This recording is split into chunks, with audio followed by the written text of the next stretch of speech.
Let's start with Donald Trump.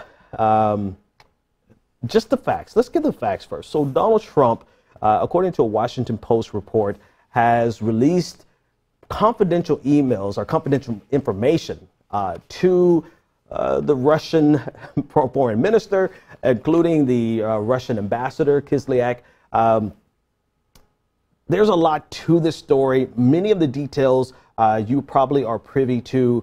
It's concerning not the sources or the methods so much, but it's relating to top secret information about our intelligence that was shared with us. It's been reported now that this intelligence has come from Israel, and revealing this to Russia potentially puts our relationship with Israel or strains that relationship because not so much, and actually we can just talk about this now, it's not so much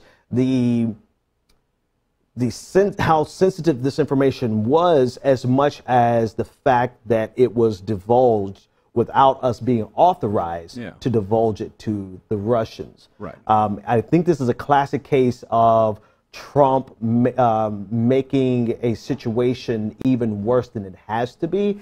What jumps out the most to me about this revelation is the fact that Trump, according to the Washington Post article, released this information almost as a means of bragging. That's what it seems like. Like it seems like he's got to have the best stuff, right? Right. Including the best intelligence, even if it's not apparently American intelligence. Right. So he gets access to, and so the intelligence itself may have fallen into the realm of something that we would want to share with the Russians, right? The intelligence is, yeah, that's not the question. Right. It's not the question, but it's did he have the authority to do so in terms of our relationship with Israel? Now, to be sure, as the American president, he has the authority, broad authority, to declassify almost anything or anything. No, as the president, he has the authority to make all sorts of terrible decisions. Right? And that's absolutely. It's not a matter of legality, right? It's a matter of it's multi-pronged, right? On the one hand, it doesn't seem like this information to us, knowing very little about intelligence work, doesn't seem like this is a crucial piece of information. You don't know what information is like daisy chained to it, right? That you know, by telling the Russians that the Israelis know this, then they know this guy and this guy did this. You don't know these things, right? But what's the upside, right? What's the payoff?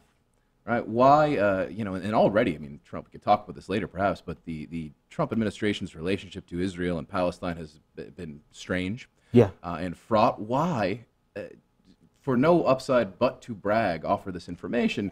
It's somebody who doesn't seem to understand, honestly, that these things unfurl in unpredictable ways, and you don't just start throwing them out there. And so this is one of the things that jumped out in the article was that the officials who revealed this to the Washington Post stated that their concern was that Trump did not seem to understand the ramifications of his actions, that he didn't understand the seriousness of this. And I think this is, to me, might be the most important part of the story, because is it illegal? No. Is it treason? Not really. It really goes back to the Richard Nixon line. It's not illegal when the president does it. Yeah, right. In this case, that's probably literally true. Right. Yeah. So it's not illegal. It's not an impeachable offense in terms of legality, but it does shine a light on the character of Donald Trump, the childlike nature of Donald Trump, and the lack of seriousness with which he carries himself in the White House, even to the detriment of our national security. This whimsical, braggadocious nature, saying that I have the best intelligence, and then divulging information that potentially strains our relationship, our intelligence gathering relationship, you know, whether or not you're concerned about the international relationship, the international relationship that we have with Israel. Well, when you're getting on a plane to get there, you have to care about it, regardless of where your stance is. But we are most certainly concerned about the intelligence that we can gather, because the intelligence directly deals with ISIS potentially using laptops to bring down airlines. And, you know, a person like me, and anyone who should be, you know, I hate flying, but anyone who flies generally should be concerned about this, number one. But number two, you should want America, no matter what you think about America, no matter how bad you think an evil America is, you should want to want to be protected in this way, right? We want that intelligence. We want our partners to share this type of information with us, even if it comes from Israel, even if it came from Saudi Arabia for that matter. We need this type of intelligence to protect us in this specific fashion. And Donald Trump bragging about it in this manner undermines our potential of getting this type of intelligence because it exposes the sources. Yeah, no, I mean, in this case, for all we know, it doesn't have any sort of real long-term ramification directly, right? Right. But the next one where it's more of a gray case, right? Maybe that information doesn't get shared. I mean, that's all true. Again, we don't know what the intelligence impact is. What we do know is that at best, it seems to me that he's sitting there and he's, weighing pros and cons. And when he weighs pros, that includes him stroking his own ego, exactly. right? Because there is no pro. I mean, that's the key, at least that we can determine. I see no advantage for the American people, advantage for the American government, nothing about. I mean, there's just nothing on upside, but for his, sort of, stroking his ego, saying where he's at. His moment to brag. Right, and that's the best case scenario is that he's actually making a calculated decision, and he's thinking, I'm going to look tough here, I'm going to look strong, I'll tell them this or whatever. The worst case is simply a mindlessness. And I guess unless you want to subscribe to some, madman genius theory, but I think at this point we're 27. I actually saw somewhere someone saying that this is 27.4 dimensional chess. Yeah, because he's using this to flush out the leaker, and that this is a fake story.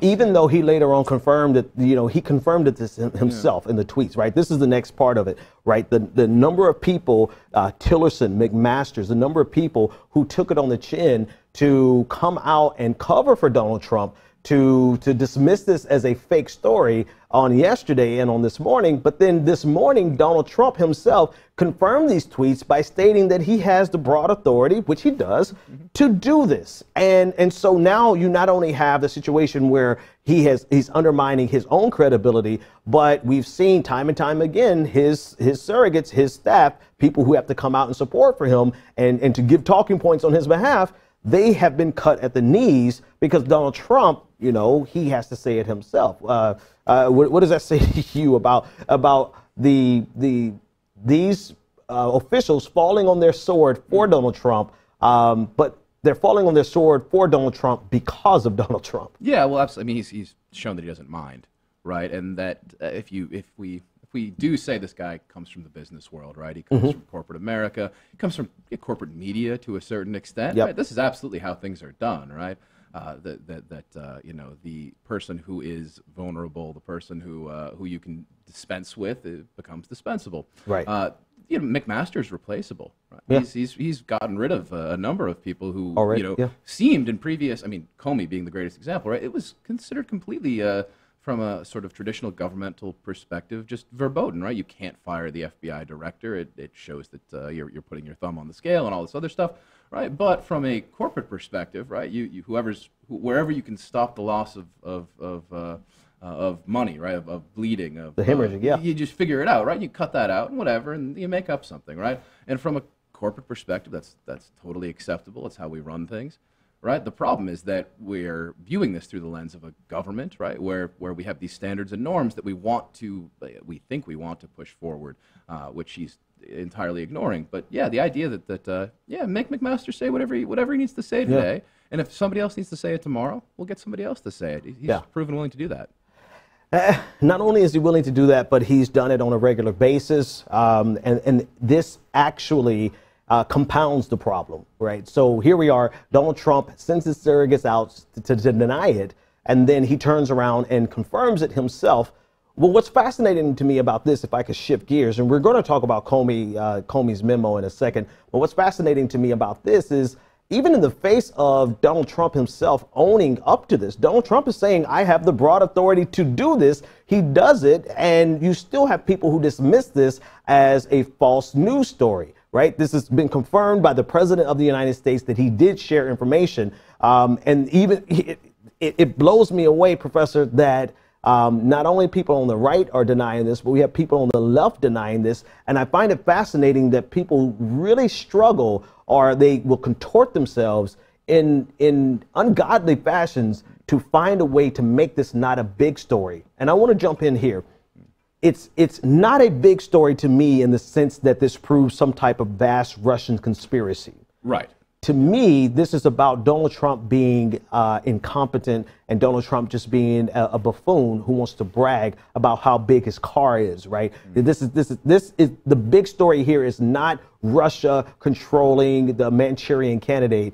I dismiss that personally. But the big story here is simply the fact that we have a president in the White House who does not know the significance of confidential information. Yeah, no, I think that's right. The way I see this is we basically never got out of horse race mode. Right. I mean, that's, you know, and people, of course, I think quite rightly complained that, you know, election coverage was, you know, not about substantive issues, right? By and large, it was about was this event good or bad for the horse race, right? Right. For the outcome. And I think that you know, we've gotten stuck in that mode to a certain extent. I think the media environment makes that really easy to get into, right? The general siloing effect, the narrowing of political lanes when it comes to various outlets, where it's, you know, the real question is this good or bad for person X or candidate X, or whatever the case might be. Right. And so, yeah, when people want to put this away, it's that they see it as like pro-Clinton in some sort of way, right? Which is just being stuck in that. I mean, that's something like deeply postmodern about that, though, right? Like, as though this is just a game and it's just a show, yeah. and that the actual, you know, long-term welfare of the United States is not going to be impacted. Right? That's the complaint about horse race coverage. I think that the remnants of that is part of what we have here. Yeah, and it surprises me because this, if Hillary's emails meant anything to you, yeah, for any true concern about national security, classified information, and this story about Trump doesn't mean anything to you. But you answered the question. They didn't mean anything. They meant nothing in terms of classified information. They maybe meant something about her character, but what they really meant was, oh, this is something to ding her on, right? Yeah. She's going to fall back a length in the race.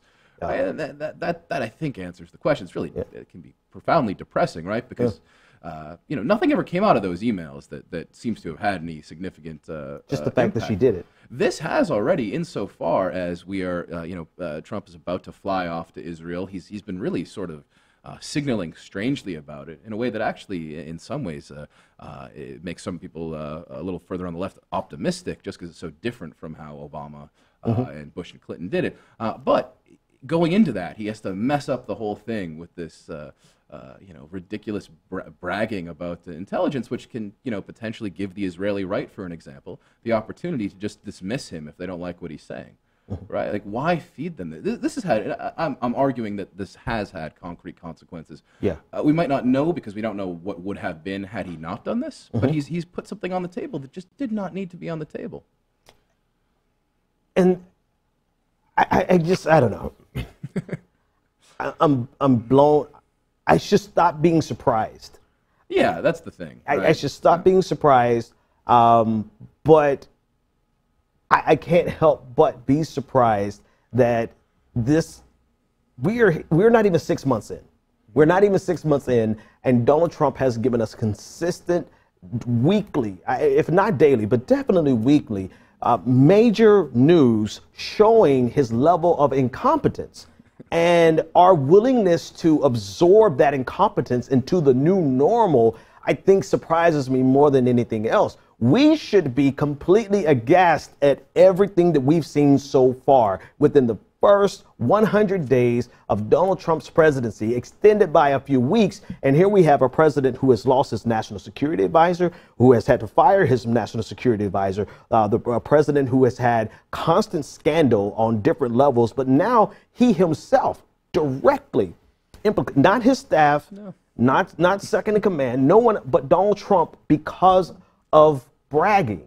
And this is what we drew from the article, but this is also the only thing that makes sense, right? In the context that it was shared, it only makes sense that he was doing it to brag about it, because if it was really about sharing intelligence, there are channels, there are concrete channels to share this information with people who can act on it far faster than the ambassador / the foreign minister. We have means of doing it that does not involve the president, which gives and insulates the president and gives him plausible deniability. Like, this excuse is not tenable to me. Well, this is why you've got the gap between utter incompetence and 27-dimension chess, right? Because like anything up to 26 dimensions of chess, yeah, you have your diplomats do this or whatever, right?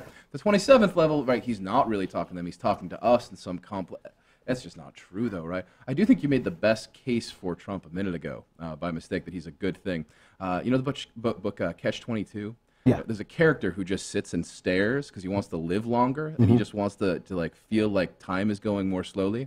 Trump, I feel like I will feel like I've lived many lives over the course of these 4 years. So this is the best. That's the best thing you can get from it, right? It's extending my perception of longevity. We actually have absorbed so many hours of life. Because Donald Trump has given us life, I guess, right? We're here with brand new life. And it makes you conscious of the movement of time, right? Because there's no easy day, there's no easy week. Just think of if we were doing this 24 hours ago or 48 hours ago, it would have been a whole other set of things. It's just remarkable. Which brings us to the second story. We're not even 20.